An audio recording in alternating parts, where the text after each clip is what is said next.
시대정신이라는 말이 한 10년 정도는 더 된 것 같아요.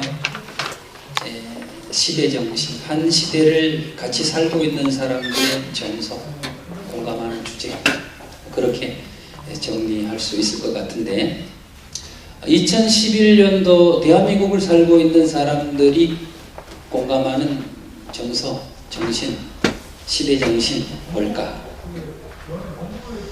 얼마 전에 2011년도를 살고 있는 대한민국 사람들이 공감하는 시대정신은 위로라고 그렇게 발표한 신문을 본 적이 있습니다. 내가 만약 외로울 때면, 어디 가니까 와 하던데 와 소리가 안 나네요. 임재범의 여러분, 그게 원래 윤복희 씨 노래였었죠. 많은 사람들이 위로받고 싶다는 거죠. 그래서 노래를 잘해서 1등을 했기도 했겠지만 시대적인 흐름이 그런 노랫말을 기대하고 있다, 뭐 이렇게 해석할 수 있겠죠. 아프니까 청춘이다, 김난도 교수의 그 책을 저도 3번째 읽고 있습니다. 아이들을 가르치고 또 잘 가르치는 교수가 되기 위해서 과연 청춘들이 고민하는 것이 뭘까 읽어봤습니다. 베스트셀러 될 만한 이유가 있더라고요. 소설도 드라마도 노래도 온통 위로받고 싶다, 그런 얘기인데, 저는 오늘 여러분들에게 위로가 되기를 원합니다. 아멘 안 하면 난 좀 빡센 사람이라 이렇게 세울는지도 몰라. 저런 사람도 사는구나. 야, 저런 사람도 목회를 하는구나. 저런 사람도 목회를 하는데 나야 안 될 턱이 없다, 뭐 이런 위로가 됐으면 좋겠습니다. 하나님 살아계시거든요. 그 살아계심의 증거가 여기 있고, 내가 이런 얘기를 하니까 저기 권호원 교수님이 웃는 이유가 있을 거라. 저는 일리 있는 말을 잘하는 사람이었습니다. 쉽게 표현한다면 바른 소리 잘하는 사람. 그러다 보니까 다툼이 많았죠. 그런데 인생을 살면서 철이 들어가면서 바른 소리 잘하는 사람보다는 감동을 주는 사람이 되어야 되겠다, 좀 그런 마음을 갖게 됐어요. 갓김치 한 박스를 걸고 퀴즈를 한번 내보겠습니다. 8월 15일은 무슨 날입니까? 3월 1일은? 6월 6일은? 점점 어려워지고 있죠? 다 굳기다는 날입니다. 10월 13일은 뭔 날일까? 10월 13일. 2010년 10월 13일. 무슨 날일까? 20분 만에 설교를 끝내라고 했으니까 3, 2, 1, 땡. 2010년 10월 13일은 제가 결혼한 지 21년 만에 처음으로 손수 우리 집사람한테 커피 타준 날입니다. 결혼생활 20년 만에 제가 철든 날입니다. 그래서 그날은 우리 집이 곱기답니다. 올 부활절 설교 때 연합예배 설교를 했는데 제가 그 얘기를 했습니다. 그래서 우리 교회 앞에 곱기 달린 날은 압니다. 진 목사님이 21년 만에 사모님한테 커피 타준 날이다. 그날 제가 결혼생활에 철든 날입니다. 저는 다시 태어나면 최시성은 안 가지고 싶은데, 강릉 최씨, 동군파, 막내, 옥리, 곱슬머리에 고집쟁이 인프라는 다 가지고 태어난 사람. 그래서 참 인생이 힘들었고 목회가 힘들었어요. 아버님 8살 때 돌아가셨는데 막내였지만 나름대로 잘 살아보려고 애를 많이 썼는데, 그런데 지우고 싶은 참 그런 얘기들이 머릿속에 많이 남아있어요. 어머니를 참 많이 속상하게 해드렸어요. 그때 어머니 그런 말씀 많이 하셨어요. 애놈아, 너도 새끼 낳고 살아봐라. 그런 애미 마음 알기다. 지금 새끼 낳고 살아보니까 어머니 마음 알겠어요. 인생이 철이 드니까 부모 마음이 보여져요. 결혼생활 참 늦게 철들었죠? 21년 만에. 결혼생활 철이 드니까 아내 마음이 보여지고요. 목회에 철이 드니까 하나님 아버지의 마음이 보여져요. 그게 뭡니까? 그러면 내가 말로 그림으로 어떻게 설명할 수는 없지만 분명 그 하나님 마음이, 아버지의 마음이 내 마음속에 읽혀져요. 지금 이렇게 얘기만 해도 그 뭐가 모르는, 뭔지 모르는 그런 감동이 내 마음을 만지고 있어요. 신앙에 철이 들면 자기를 부인하고 자기 십자가를 지게 됩니다. 그럼 신앙에 철든다는 것은 뭘까? 저는 오늘 본문 말씀 속에서 신앙이 철이 들며 나타나는 현상을 두 가지로 정리를 해보려고 합니다. 첫 번째, 자기를 부인하게 됩니다. 내 안에 사는 이 누구요? 그렇게 찬양하잖아요. 저도 그렇게 찬양하고 살았던 사람입니다. 그런데 어느 날 보니까 내가 그렇게 찬양했던 그 내 안에 예수가 없었어요. 온통 나만이 가득했어요. 예수의 생각, 예수의 지혜, 예수의 방법, 예수의 능력이 아니라 인간 최태형의 지혜, 방법, 세상적인 술수와 능력을 가슴에 담고 목회를 했어요. 보여지는 것, 실패라고 말하는 건 없었어요. 보여지는 건 다 잘 돼 보였어요. 제 목회, 너 목회 그렇게 하는 거 아니야. 목회 틀렸네, 실패했네. 그렇게 얘기하는 사람 없었어요. 그런데 내가 내 안에 나를 들여다보니까 내 안에 있어야 될 예수 그리스도가 없고 그의 지혜와 그의 생각과 그의 방법과 능력이 없고 오직 인간 최태형이 방법만 살아있더라고요. 세계적인 미래학자 랜던 스윗은 교회가 심각한 질병을 안고 있다 그랬어요. 그것이 뭐냐? 예수 결핍장애라고 하는 질병이라고 했어요. 내가 내 안을 들어보니까 내 안에 있어야 될 그 존재 예수 그리스도가 안 계시더라고요. 그때까지 나는 나를 부인하지 못했습니다. 그때까지는 오히려 예수를 부인하고 나를 높이며 살았습니다. 그런데 신앙에 철들면 자기를 부인하게 됩니다. 자기는 없어지게 됩니다.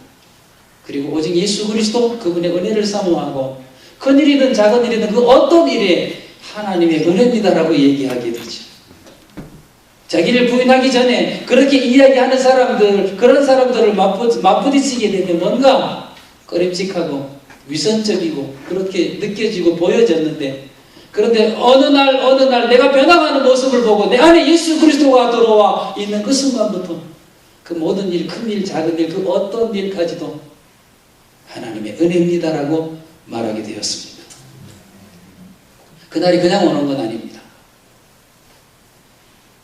웨슬리 영성 시간 가운데 20여 년의 목회를 간단히 정리해 봤습니다. 대원장님한테 참 감사한 것은 저는 그동안에 이런 제 목회를 이렇게 한번 되돌아보고 정리해 본다는 기회가 없었습니다. 그런데 명색이 웨슬리 영성인데 이걸 어떤 성경적으로 신학적으로 뭐 좀 연결시킬 수 있는 것이 없을까? 그리고 한번 정리를 한번 해봤는데 앞으로 제가 집회에 나가서 중요한 레퍼토리가 될 것 같아서 너무 감사했습니다. 저는 투박한 목회를 합니다. 그런데 사실 그런 사람은 아니었습니다. 저는 예민한 사람입니다. 아주 심각한 사람입니다. 디테일이라는 표현을 쓰면 어떨까요? 작은 것 하나 그냥 넘어갈 수 없는 그런 사람이었습니다. 제 밑에 있는 사람은 군생활 속에서도 운동부 생활을 하면서도 피곤했습니다. 그렇게 목회를 했습니다. 그래서 사실 그것이 예수의 방법은 아니었더라고요. 인간의 방법이었죠.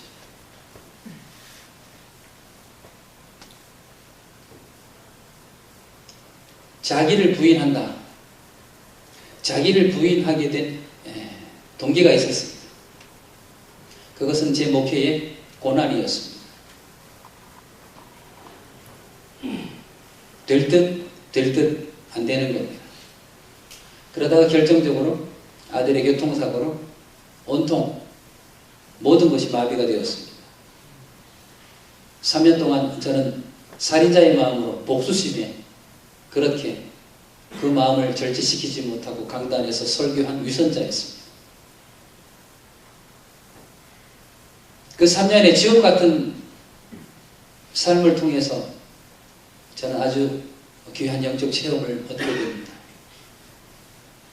그리고 오스 힐만이라고 하는 사람이 쓴 하나님의 타이밍이라는 책을 만나게 됐고, 그 책을 통해서 아, 그랬지 라고 나름대로 정리할 수 있었습니다. 오스 힐만이라고 하는 사람은 7년 동안 지옥 같은 삶을 살았더라고요. 하는 것마저 실패하고 모든 것이 실패하고 떠나가고 잃어버리고 병들고 상처받고 7년.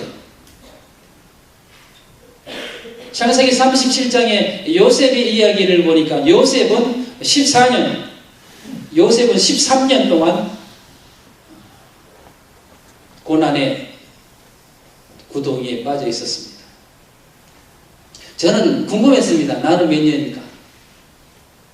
84년도에 모건대학 신학과에 들어와서 2년 동안 공부는 사실 별로 못하고 체류탄 가스 맞고 다니다가 공만 차고 다니다가 군대 도망가듯이 군대 가서 그때부터 시작된 저의 고난, 86년도부터 생각을 해보니까 제 목회가 나름대로 후반전을 시작했던 3년 전의 시간을 생각을 해보니까 24년이었습니다.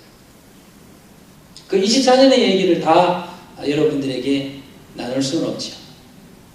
참 많은 일들이 있었습니다. 목회의 실패, 그런 부분들보다도 가장 큰 상처, 고난은 아들의 고통이었죠. 오늘 저는 그 영성이라는 그 거창한 단어를 써가면서 용서를 이야기를 했습니다. 그리고 저 나름대로 제가 경험했던 그 용서가 없이는 사랑의 완성은 가짜다라고 이야기를 했습니다. 하나님은 사랑이시다. 기독교는 사랑을 얘기를 하지만 그러나 용서가 전제되지 않고 용서가 완료되지 않은 사랑은 가짜다. 하나님은 그 사랑을 가르치시려고 저에게 용서하는 방법을 훈련을 시키셨는지도 모릅니다. 아마 그랬을 겁니다. 아직도 저는 저 아들을 그렇게 장애자로 만든 그 가해자를 얼만큼 용서하고 있는지 모르겠습니다만 그러나 분명한 것은 지금 용서해 가고 있다는 것이고 언젠가는 용서하게 될 것입니다. 그러나 그것은 쉽지 않았습니다.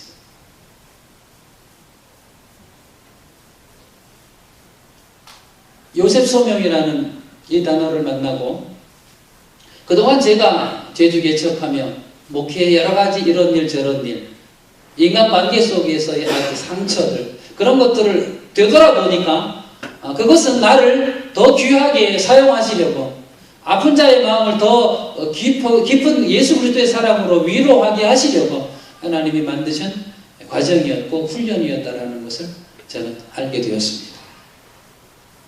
올해 있었던 일입니다. 우리 불악에 강하정이라고 하는 어르신이 계신데 아들이 있습니다. 제가 보더라도 참 아까운 사람입니다. 올해 45살이 됐는데 공부를 아주 잘했던가 봅니다. 제가 이곳에 온 지가 돌산 중앙교회 목회한 지가 16년이 됐는데 그 전에 있었던 일이니까 잘은 모르는데 대충 얘기를 들어보니까 공부를 아주 잘했어요. 그래서 행정고시 시험을 쳐서 고급 공무원이 됐고 거기에 만족하지 않고 사법고시 시험을 치는 과정 속에 여러 가지 어려운 일이 있었던가 봅니다. 가정에서는 이 아들에게 온갖 기대를 다 가지고 있는데 그 아들이 이번에 교통사고가 나서 어렵다 이런 판단을 받게 됐습니다. 수술을 하고 다시 여수로 와서 또 수술을 하는데 목사님 오셔서 기도해 주십시오. 그분은 우리 교회에 아직 교회에 출석하지 않은 교인입니다. 아까 전에 얘기했죠? 우리 교회는 800명인데 교회에 출석하는 교회는 300명이고 앞으로 출석할 교회는 500명이다.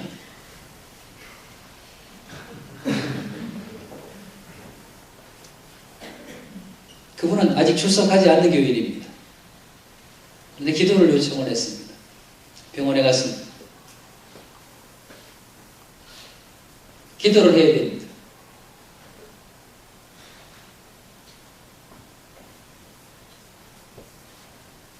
부모님 손을 잡고 기도를 해야 되는데 기도가 나오지 않습니다. 그저 눈물만 납니다. 그 어르신들은 우리 아들이 10년 전에 교통사고가 났다는 걸 알고 있고 당신의 아들이 지금 수술대 위에 올려가 있습니다.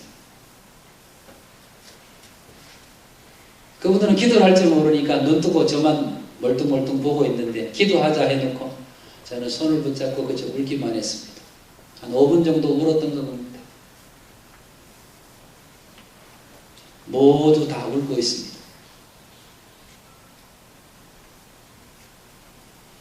그것이 영성이고 그것이 힘이다라는 것을 저는 또 한 번 확인했습니다. 이렇게 사느니 차라리 죽는 것이 안 좋겠습니까? 하나님, 어째 목사들을 이렇게 만들었습니까? 하나님, 이 많고 많은 사람 중에 왜 해필이면 납니까? 그때 그렇게 내가 하나님 멱살 잡듯이 기도했던 그 일들이 그냥 벌어진 일들이 아니었더라. 당하고 싶은 일은 아니었습니다. 겪고 싶은 일은 아니었습니다. 그런데 그 일들을 통하여 하나님이 저를 만드셨던 거죠. 저는 아무 기도도 하지 못했습니다. 그저 그들의 손을 붙잡고 내가 당신의 마음을 압니다. 내가 당신들의 마음을 압니다. 내가 말하지 않고 내가 기도하지 않아도 피눈물 흘리는 당신의 마음을 내가 압니다. 그들의 마음이 읽혀지고 그들의 마음이 보여져서 나는 그저 붙잡고 울기만 했을 뿐입니다. 제가 요셉 소명 24년 동안 하나님이 그렇게 나를 이렇게 저렇게 연단시켰던 그 힘이 그곳에서 증명되는 것을 나는 보았습니다. 자기를 부인하지 못하고 오히려 예수 그리스도를 부인하고 살았을 때는 나타나지 않았던 힘입니다. 그런데 나를 부인하고 내 안에 예수 그리스도가 와서 내 심장 속에서 그가 숨을 쉬고 그가 말을 하고 그가 기도하는 거예요. 나는 아무 기도도 하지 않았지만 그저 손을 붙잡고 기도했을 뿐인데 내가 마음속으로 내가 당신의 마음을 압니다. 45년 동안 바라보고 허리가 거부러지도록 농사를 지어서 뒷바라지했던 당신들의 마음을 내가 압니다. 나를 부인하고 예수 그리스도를 내 안에 영접했을 때 힘이 생겼습니다. 자기를 부인하고 예수 그리스도를 인정하면 예수 그리스도께서 주인이 되십니다. 그건 우리 심장 가운데 오십니다. 우리 사역 가운데 오십니다. 우리의 꿈속에서도 오십니다. 물론 이따금 헷갈리는 것은 있습니다. 이건 나 자아의 소리냐 하나님의 소리냐 아니면 사단의 소리냐. 지금도 이렇게 말씀을 나누지만 그분은 저에게 말씀하십니다. 저는 이런 것이 너무 좋습니다. 이제 제 목회는 너무 편합니다. 걱정이 없습니다. 그 어떤 것도 그 누구에게 맡겨서는 불안했던 사람이 이제는 맡기고 목회합니다. 예수 그리스도 그분이 저의 목회를 책임져 주십니다. 이렇게 자기 부인이 되어지고 내 안에 예수 그리스도를 인정하게 되면 십자가는 더 이상 고난이 아닙니다. 십자가는 멸류관입니다. 그를 위하여 산다는 것이 즐겁고 내가 예수 그리스도를 위하여 그분 때문에 고통받고 고난받는다는 것이 감사하고 누가 해야 될 일인데 그 일이 그 고난의 일이 이 사람 저 사람 그 사람도 하기 싫다고 하는 그 일을 나에게 맡겨주신 것이 감사한 거예요. 십자가는 더 이상 십자가가 아닙니다. 예전에는 피해서만 다녔죠. 그런데 이제는 자원하는 인생이 되는 겁니다. 그저 나를 써주기만 해도 감사하고 나를 불러주신 하나님께 감사하고. 여러분들은 최태익이라는 사람이 어떤 사람인지를 잘 모르실 거예요. 그러나 저의 전반전, 제 목회의 전반전, 제 인생의 전반전을 아는 인생들은 진짜 최태익을 보니까 하나님 살아계시다라고 얘기를 합니다. 그렇다고 해서 너무 상상이 앞서가면 안 됩니다. 저는 그렇게 생각합니다. 하나님의 은혜가 아니고선 나는 살 수 없었던 사람. 고든 맥도날드의 리더십을 보면 정기 건강검진이라는 얘기가 나오는데 거기에서 영혼검진이라는 얘기가 합니다. 엊그저께도 건강검진을 우리 교회 마당에서 했고요. 또 전주 안디옥교회 의료선교단이 와서 또 건강검진을 했습니다. 건강검진 많이 하시죠? 건강에 생각 많으시잖아요. 그런데 오늘은 이 시간에는 여러분들의 영혼을 검진하는 시간이 됐으면 좋겠습니다.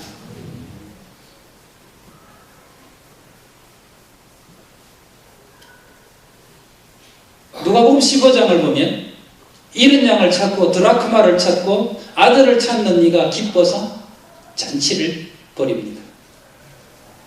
양값보다 잔치 비용이 더 많이 드네요. 뭔 얘기입니까? 영혼의 가치를 돈을 버는 수준으로 이해해서는 안 된다는 얘기겠죠. 사랑의 가치는 돈 가치가 아니잖아요. 삶의 가치, 돈 가치가 아니잖아요. 그래서 우리는 사랑의 가치를 발견하고 사명의 가치를 발견해야 되는데 적어도 오늘 20분도 안 되는 이 시간에 저는 여러분들에게 적어도 나의 영혼은 지금 어떤 상태인가? 그 영혼을 검진하는 시간이 되었으면 좋겠습니다. 이제 결론의 말씀을 드립니다. 5년 전만 해도 저는 누군가에게 받지 않으면 살 수 없었던 사람입니다. 제가 그렇다는 것이 아니라 교회가 그렇다는 거죠. 그런데 이제는 참 많이 주는 교회가 됐습니다. 저는 더 주는 꿈을 꿉니다. 레이첼의 커피라고 하는 책을 여러분들 보셨을 텐데 상위 1% 위대한 성공을 이룬 사람들만의 삶의 방식, 그것이 뭐냐? 주고 또 주라. 저는 그 앞에다가 예수 이름으로 라는 단어를 덧붙이고 싶습니다. 예수 이름으로 주고 또 주라. 그걸 기독교적인 용어로 표현한다면 선교가 되겠죠. 제 교회는 선교 중심 교회. 제 인생은 예수 이름으로 퍼주는 인생. 주자. 있어서 주는 것 아니라 없어도 줄 마음을 갖자. 그러면 하나님께서 줄 양식을 주신다. 생각하는 거 돈 드는 거 아니지 않느냐? 생각하자. 그런데 그 앞에다가 믿음이라는 단어를 넣자. 믿음으로 생각하자. 하나님, 당신의 이름으로 주고 싶습니다. 라고 기도하자. 그럼 하나님 주실 것이다. 전주 안디옥교회는 65% 70%를 선교한다고 하는데 저희 교회는 한 30%를 선교합니다. 뭔 얘기를 해야 놀라는 거예요? 결코 쉽지 않은 일입니다. 61년 된 농촌교회. 10년 전까지만 해도 저는 발악을 하며 목회를 했습니다. 그래도 안 됐습니다. 그런데 나를 부인하고 예수 그리스도를 인정하니까 그분이 내 목회의 중심에 오셨어요. 그때부터 일이 풀리기 시작했어요. 1년에 40명씩 전도가 되고 30명 세례식을 하고 그거는 하나님이 하시는 일이에요. 그래서 이제는 어디든 그런 얘기합니다. 하나님의 은혜로 나는 삽니다. 여러분, 하나님의 은혜로 내가 삽니다. 하나님의 은혜입니다라는 이 신앙 고백은요, 나는 없다는 겁니다. 내 안에 예수 그리스도 그분이 하셨습니다. 부족하지만 선배 목사님들이 최태영이가 농촌 목회 연구소를 책임져야 되겠다. 전 감사하죠. 아직도 부족합니다. 그런데 몇 년 전부터 그런 꿈을 가지고 지금 준비하고 애쓰고 있습니다. 우리 교인들에게 그런 얘기합니다. 돌산중앙교회가 세계의 중심은 될 수 없다. 그러나 세계의 관심은 되자. 지금 돌산중앙교회는 돌산중앙교회를 관심 있게 보는 사람들이 많아지고 방문하는 사람들이 많아지고